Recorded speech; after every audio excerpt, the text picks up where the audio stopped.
Adab and Namaste, friends.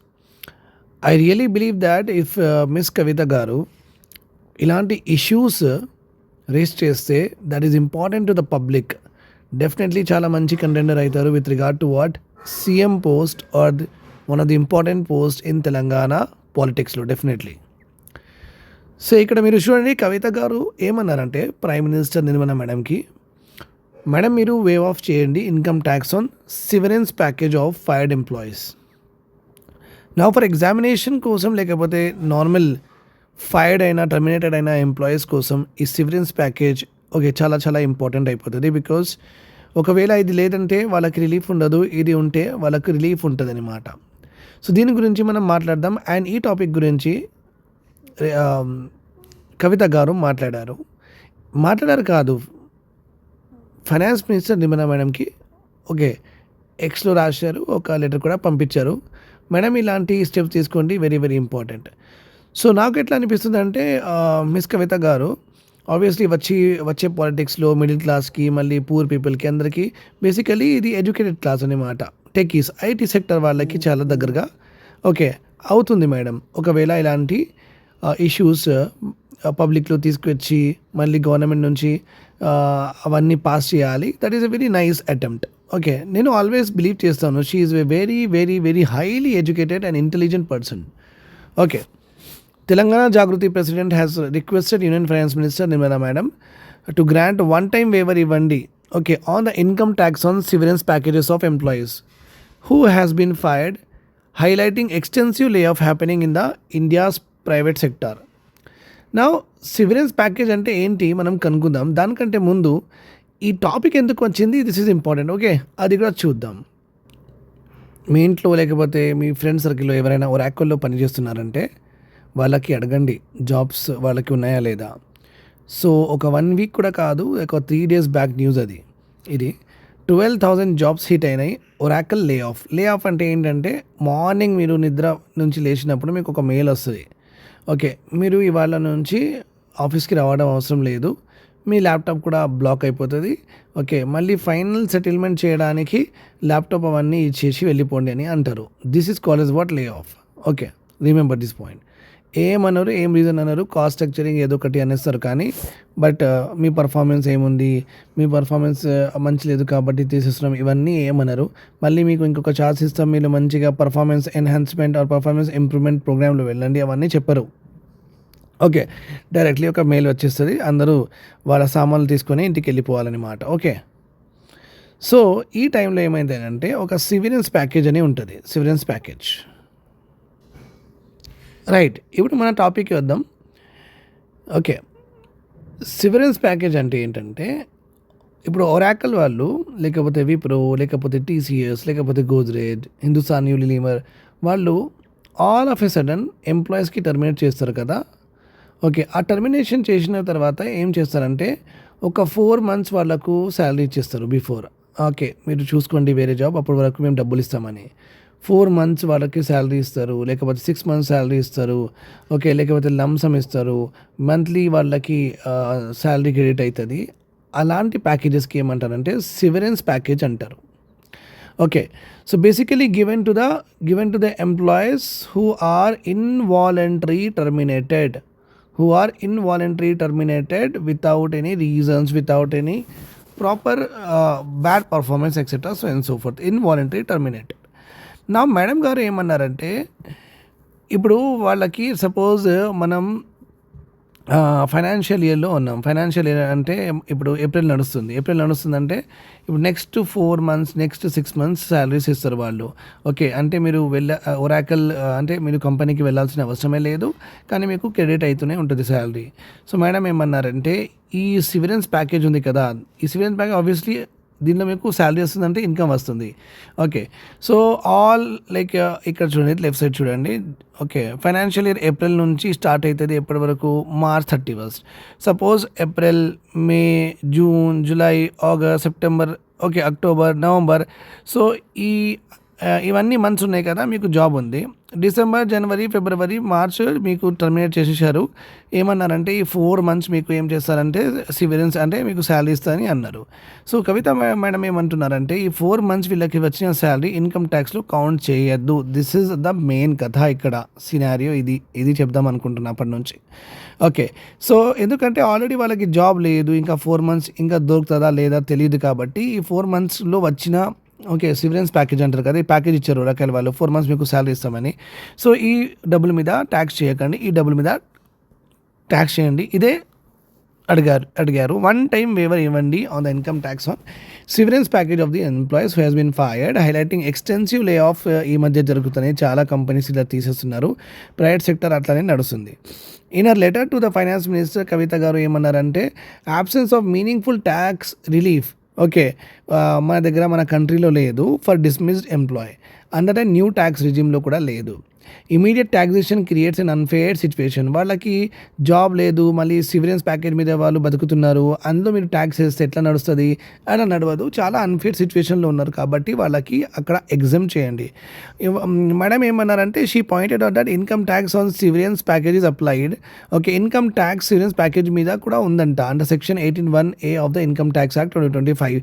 అంటే government of India finance ministry already taxation సిస్టంలో severances package మీద కూడా taxation పెండింది. ఆబ్వియస్లీ పెద్ద వైస్ ప్రెసిడెంట్ డైరెక్టర్స్ వాళ్ళు ఉంటారు కదా, వాళ్ళకి సివిరెన్సెస్ ప్యాకేజెస్ ఉంటాయి కదా, అది 10 lakhs ఉంటాయి. సో వాళ్ళకి ఒకవేళ సివిరెన్స్ ప్యాకేజ్ మీద ట్యాక్స్ పెడితే ప్రాబ్లం లేదు, వాళ్ళలో పెట్టచ్చు అనమాట. కానీ this is not going to happen కదా. చాలా 30,000 ఉన్న వాళ్ళకి శాలరీ క్రెడిట్ అవుతుంది, 60,000 ఉన్న వాళ్ళకి 4 months శాలరీ క్రెడిట్ అవుతుంది, దీని మీద ట్యాక్స్ ఎందుకు? సో యూ కెన్ క్లాసిఫై, అలా బ్రాకెట్ క్లాసిఫై చేసి ఎవరికైనా సివిరెన్సెస్ ప్యాకేజ్లో మంత్లీ 1 lakh లేకపోతే 50,000లో ఎక్కువ వస్తే మేము కొంచెం తక్కువ ట్యాక్స్ చేస్తామని అట్లా చెప్పాలి. చెప్తే ఏమవుతుందంటే ఈక్వాలిటీ ఉంటుంది. In year earlier post on April 2 కూడా కవిత గారు ఏమన్నారంటే severances packages are currently taxed under the head of profits in the lieu of salary కాకుండా ప్రాఫిట్స్ మీద వాళ్ళకి ప్రాఫిట్ వస్తున్నట్టుగా అలా ట్యాక్స్ చేస్తున్నారంటే as per the income tax act of 1961. Madam ఏమన్నారంటే ఈ సివిరెన్సెస్ ట్యాక్స్ వల్ల ప్యాకేజెస్ ఆన్ ట్యాక్స్ వల్ల employees are being taxed very moment. వాళ్ళకి సోర్స్ ఆఫ్ ఇన్కమ్ లేనప్పుడు మీరు ట్యాక్స్ చేస్తున్నారు, వాళ్ళకి చాలా ఫైనాన్షియల్ వెలనరబిలిటీ ఉంది. While existing provisions provide limited exemption. ఇప్పుడు ఉన్న న్యూ ట్యాక్స్ రిజీమ్ అయినా సరే, ఓల్డ్ ట్యాక్స్ రిజీమ్ అయినా సరే, ఇలాంటి జాబ్ లాస్ అయిన వాళ్ళకి ఏదైనా ఎగ్జంప్షన్స్ ఉన్నాయంటే చాలా తక్కువ ఉన్నాయి. దే ఆర్ నైదర్ అడ్వకేట్ అంట నార్ రెస్పాన్సివ్. అంటే గ్రౌండ్ రియాలిటీస్లో గ్రౌండ్ రియాలిటీ చూడకుండా సడన్ లార్జ్ స్కేల్ లే ఆఫ్కి ఎలా మేనేజ్ చేయాలి, ఎలా ట్యాక్సేషన్ చేయాలి, అలాంటి ఏం ప్రొవిజన్స్ మన దగ్గర లేవని మేడం గారు అన్నారు. వెరీ వెరీ ట్రూ మేడం, మీరు చాలా మంచిగా ఇట్లానే పని చేస్తుండండి. You will definitely become one of the important face of the politics అని నేను అనుకుంటున్నాను. ఐఎమ్ రైటింగ్ యూ, మీరు కవిత గారు నిర్మలా మేడంకి అన్నారు, madam I'm writing you with deep concern regarding thousands of employees మన కంట్రీలో లే ఆఫ్ అవుతున్నారు, facing job loss, increasingly volatile economic landscape అయిపోయింది. ఎకనామిక్ సిచ్యువేషన్ ఎలా అయిపోయిందంటే ఎప్పుడు తీస్తారు ఎప్పుడు పెడతారో తెలియదు. హార్డ్ వర్కింగ్ ఇండివిజువల్స్ ఉన్నారు మన కంట్రీలో, డెలిజెంట్లీ చాలా వాళ్ళ సోల్ వాళ్ళ హార్ట్ పెట్టి మంచిగా నేషన్స్ గ్రోత్కి కాంట్రిబ్యూట్ చేశారు. వాళ్ళు ట్యాక్స్ కంప్లయన్స్లలో స్టేట్ ఫాస్ట్, ఎందుకంటే ఐటీ వాళ్ళు అప్పటికప్పుడే కట్టేస్తారని అనమాట. Upheld the responsibility as a citizen, వాళ్ళ ట్యాక్స్ అబైడింగ్ సిటిజన్స్ అనమాట. కానీ వాళ్ళకి ప్రాబ్లం వచ్చినప్పుడు మనం రెస్పాన్స్ ఇవ్వలేదంటే మంచిగా ఉండదు మేడం అని అన్నారు. She also explain that as madam you are aware under the framework income tax act 2025 మీరు చూస్తే severances compensation is but, severances packages are severances అంటే మీ జాబ్ లూజ్ అయిన తర్వాత మీకు ఇచ్చిన డబ్బులకి ట్యాక్స్ చేస్తారని సెక్షన్ 18(1)(a)లో రాసి ఉంది. దీనివల్ల ఏమవుతుందంటే civilians receipts R tax the applicable slab rates అట్టు, ఇప్పుడు ఉన్న స్లాబ్ రేట్స్ అది అందులో కూడా కొంచెం కూడా మోడరేషన్ లేదని మాట. Under the new tax regime very exemptions has been rationalize for simplicity. The result is that employees చాలామంది టర్మినేషన్ ఫేస్ చేస్తున్న వాళ్ళకి ఇంకా మీనింగ్ఫుల్ ట్యాక్స్ రిలీఫ్ లేదు. నేను నిన్ననే చూసిన ఒరాకల్ లే ఆఫ్ ఎంప్లాయీ, ఆయన ఏమన్నాడంటే no stress, no panic, no crying. నేను మంచిగా ఊబర్ నడిపించుకుంటున్నా అని చెప్పిండు. So it's very bad situation. ఒక ఇంజనీర్, ఒక ర్యాకల్లో పనిచేసిన ఒక ఎంప్లాయీ ఆయన ఒకవేళ ఊబర్ నడిపిస్తే జస్ట్ ఇమాజిన్ మన కంట్రీలో సిచ్యువేషన్ ఎలా ఉంది, చాలా ఘోరంగా ఉందన్నమాట.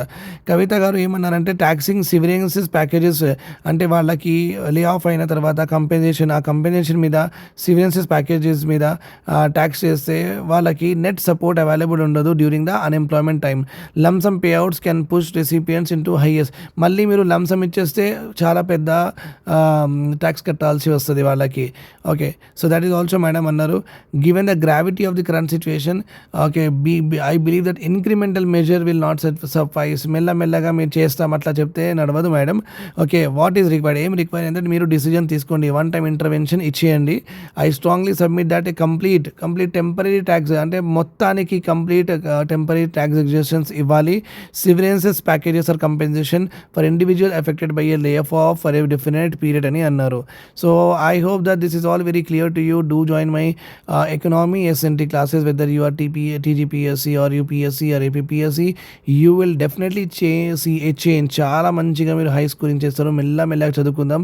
Rigorous answer writing, rigorous MCQ practice will do. I will always be there with you.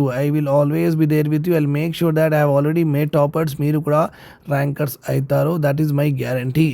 Okay, take care. Have a nice day. Hello everyone, welcome to my channel and let us start Telangana current affairs. So as you know that we have been covering, no need to worry about it, we have been covering every current affair that is there in the newspaper since this government has come. Fine. So all this current affair compilation is there with me. And I have to also announce that SNT and economy batches have been started. You can be a part of it. Classes, test series and complete mentorship program is there, which will help you to crack the examination, which I have already done for various toppers in the TGPSC Group 1 examination. Okay. Now a very big news and a good news to the real estate firms. It is very important that if you are a real estate dealer, if you're a real estate person, then your firm should be registered. If you don't have any registration of your real estate firm, then this particular scheme will not be applicable to you. If you're individually doing constructing, building, developing, okay, any kind of area for the purpose of commercial purposes, but if you do not have the firm registration, it means you are not applicable for this particular scheme. So you have to be having what firm status. Telangana government pitches heritage partner scheme, very beautiful scheme. You can take the what I say is that early bird, you can say early advantage of this particular scheme and try to increase your wealth. Okay, so Telangana government has introduced heritage partner scheme to real estate firms for conservation. So basically heritage structures will be there. No, I'm just telling the examples. Okay, like Charminar is there, Golconda is there, Purana Pool is there, or Bolaram President House is there, or you can say that Shilpakala Vedika is there, and you also have what I say is that Tangband is there. So any of these heritage places are there though. The real estate firms should go for conservation. Okay, any kind of half destructed tombs will be there, gumbats will be there, like Varangal fort is almost like the boundaries have been destructed, right? So in these heritage places, the real estate firms will be given the tender, will be given the contract, so that they should conserve it. Means they should take the steps so that the structure should be intact and it should not get deteriorated over a period of time. Okay, I hope this is clear to you. Let us go ahead. So you can see here the Telangana state government will be starting a heritage partner scheme to real estate and construction agencies. Okay, and asking the private participation, but nothing but if they participate, we can conserve and activate heritage sites, which can also become tourism centers in future. Special Chief Secretary Jayesh Ranjan, GHMC Commissioner RV Karman, and QQSUDA Administrator Gautami P met with the leaders of Kridai Hyderabad to pitch the scheme to potential partners on Monday. Around 25 heritage sites have been identified initially, and an official said that more publicly owned sites may be taken under this scheme also. The basic aim is to take part in the program and contribute to the protecting of Telangana's heritage, okay, and the monuments, whatever we are having. The official explained that the scheme is designed as a public-private partnership model that moves beyond passive conservation. Passive conservation is something that all government has to do. So if the private players are also involved, private agencies are also involved, they will be, they with the help of the government will preserve the heritage structure. So it is a active participation of conservation of heritage sectors. Okay. It also says that the scheme allows private agency they can use the CSR and private funds for heritage conservation. Even for the heritage conservation, like Wipro can say that okay, we will take care of Charminar, and you can say that GMR can say that we will take care of what tank bund statues, etc. So on and so forth. So CSR funds can also be used for the heritage conservation. Okay, and with the help of this conservation drive, it will also create employment, promoting tourism, and also ensuring long-term preservation of our monuments and heritage structures. So this is the second current affairs we are having. CM Revanth Reddy has resolved to develop Gachibowli Stadium into a world-class stadium. Remember this point here, world-class stadium. And the development project of the Gachibowli Stadium will begin on June 2, 2026, that is on the state formation day. Clear? A very small current affair this is. So you can see here the state government is drawing up plans to upgrade the Gachibowli Stadium to international standards. This was decided by the CM Revanth Reddy when he was meeting Telangana Sports Hub board members. He also said that the Gachibowli Stadium should have a helipad, means helicopter should land and also can take off, to enable athletes to travel directly from the Shamshabad airport to the stadium by helicopters in order to reduce their time, in order to make them feel fresh and does not drain their energy. And he clearly and categorically told that my objective is to transform the Gachibowli Stadium into one of the world's premier sport venues. That's all about it in this field of sports. An action plan for this initiative will be well presented before laying the foundation